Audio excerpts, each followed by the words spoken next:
मेळघाटातील आदिवासी समाजासाठी बच्चू कडू यांच्या पदयात्रेला सुरुवात झाली आहे। कडूंच्या मेळघाट संघर्ष यात्रेचा 8वा दिवस आहे। पदयात्रेत त्यांच्या पायाला दुखापत झाल्याचं पाहायला मिळतं। इंदापूर कृषी उत्पन्न बाजार समितीकडून निमगाव केतकी येथील उपबाजारात शेतकऱ्यांसाठी नवीन पेट्रोल पंप सुरू करण्यात येतोय। याचं भूमिपूजन कृषी मंत्री दत्तात्रय भरणे यांच्या हस्ते पार पडलं। भूसंपादन प्रकरणावरून गंभीर आरोप प्रत्यारोप झाल्यानंतर एका लग्न समारंभात अंबादास दानवे आणि संदीपान भुमरे संभाजीनगरमधील विवाह सोहळ्यात एकत्र दिसून आले। कार्यक्रमादरम्यान ते एकमेकांच्या शेजारी बसलेले दिसले आणि काही वेळ मनमोकळ्या गप्पांमध्ये रंगलेले दिसले।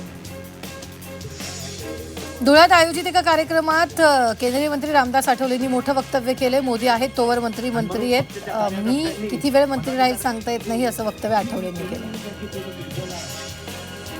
प्रफुल्ल पटेलांवर आरोप करणं चुकीचं असल्याचं केंद्रीय मंत्री रामदास आठवलेंनी म्हटलंय। पटेलांचा VSRच्या मालकाशी चांगले संबंध असतील, त्यामुळे ते लग्नाला गेले असतील असंही त्यांनी म्हटलंय। रोहित पवार यांनी ट्विट करत प्रफुल्ल पटेल यांना काही सवाल केले। अजित पवारांच्या विमान अपघाताच्या अहवालावर जनतेचा विश्वास नाही, त्यामुळे निवृत्त न्यायाधीशामार्फत चौकशी करा, अशी मागणी माजी मंत्री महादेव जानकर यांनी केली आहे।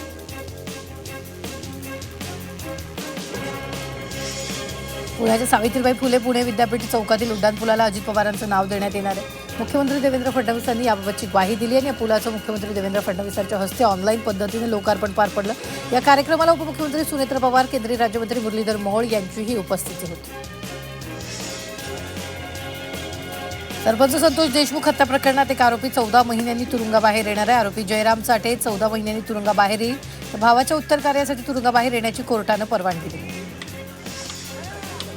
सोलापुरात घोड्यावरून मिरवणूक काढत ज्योती वाघमारेचं जल्लोषात स्वागत करण्यात आलं। ज्योती वाघमारेंनी पत्रकार म्हणून आपल्या कॅरियरची सुरुवात केली होती, त्यामुळे सोलापुरातील पत्रकार संघटनेच्या वतीनं घोड्यावरून मिरवणूक काढत जल्लोष करण्यात आला। छत्रपती संभाजीनगरात जिल्हा परिषदेची सत्ता काबीज करण्यासाठी राजकीय हालचालींना वेग आलाय। 18 जानेवारीला अध्यक्षपदासाठी विशेष सभेचं आयोजन करण्यात आलं। भारतीय जनता पक्षानं आपला अध्यक्ष स्वबळावर बसवण्यासाठी प्रयत्न सुरू केले। साताऱ्यातील महाबळेश्वर आणि पाचगणीमध्ये बंदला उत्स्फूर्त प्रतिसाद मिळाला।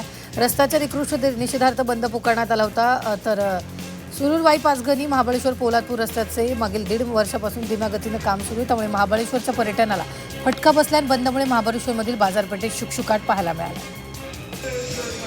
नाशिकच्या बागलाण तालुक्यात शेतकऱ्यांनी रास्ता रोको केला। नामपूर तळवाडे भामेर रस्त्यावर शेतकऱ्यांनी आंदोलन केलं। मक्याला योग्य भाव न दिल्यानं आणि सरकारकडून मका खरेदी होत नसल्यानं शेतकऱ्यांनी आंदोलन केलं। शेतकऱ्याच्या न्याय हक्कासाठी काँग्रेस पक्षाच्या वतीनं उद्या कळमनुरी ते हिंगोली संघर्ष पदयात्रा काढण्यात येणार आहे।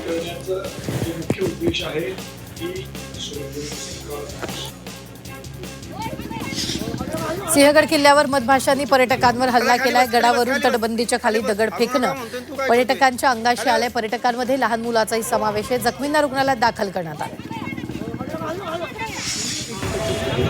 नागपुरात महिला दिनानिमित्त सीताबर्डी मेट्रो स्टेशनवर जागतिक महिला दिनाचं खास चित्र पाहायला मिळालंय। जागतिक महिला दिनानिमित्त तिकीट काउंटरपासून सुरक्षा व्यवस्थेपर्यंत आणि प्रवाशांना मार्गदर्शन करण्याची कामं सर्व महिला कर्मचाऱ्यांनी केली। यावेळी मेट्रो स्टेशनवरील कर्मचाऱ्यांनी स्टेशनवर येणाऱ्या महिलांचे छोट्या भेटवस्तू देऊन स्वागत केलं।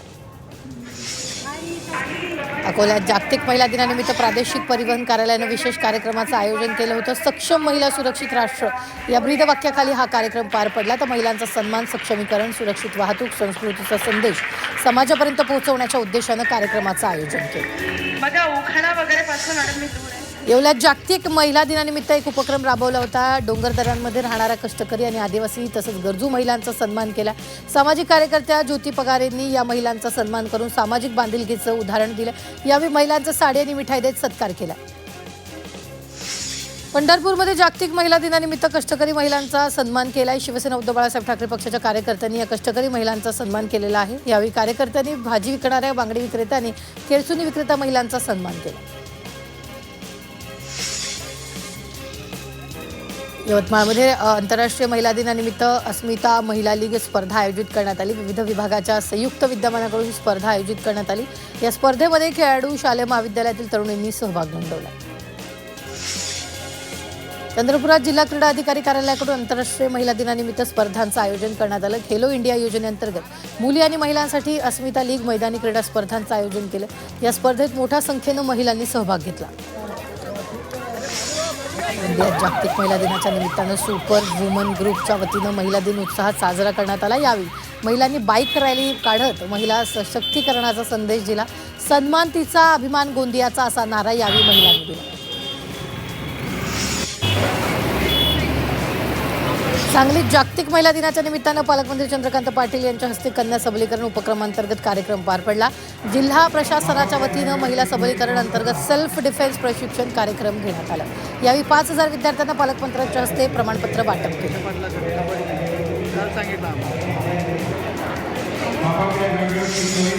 छत्रपती संभाजीनगरातील जिल्हा परिषदेसह खासगी आणि अनुदानित शाळांमधील इयत्ता 1ली ते 9वीच्या विद्यार्थ्यांच्या वार्षिक परीक्षांचं वेळापत्रक जाहीर केले।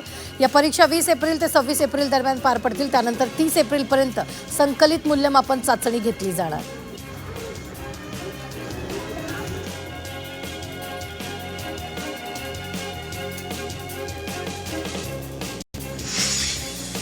हिंगोली जिल्ह्यातील 15 ग्रामपंचायतींना स्वतःच्या कार्यालयासाठी स्वतंत्र इमारत बांधण्यासाठी मंजुरी देण्यात आली आहे। यासाठी 3,50,00,000 रुपयांचा निधी मंजूर करण्यात आला। ज्या ग्रामपंचायतींना स्वतःच्या कार्यालयासाठी स्वतंत्र इमारत नाही अशा ग्रामपंचायतींना स्वतंत्र इमारत बांधण्यासाठी बाळासाहेब ठाकरे स्मृती मातोश्री ग्रामपंचायत बांधी योजना हाती घेतली।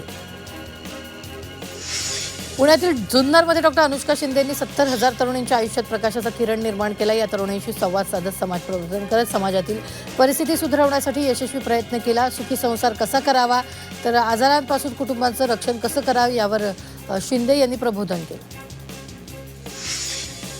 भंडाऱ्यातील तहसील कार्यालयाच्या वतीने छत्रपती शिवाजी महाराज महसूल समाधान शिबिराचं आयोजन करण्यात आलं। नागरिकांना महसुली सेवा उपलब्ध करून देण्यासाठी या अभियानाला सुरुवात करण्यात आली।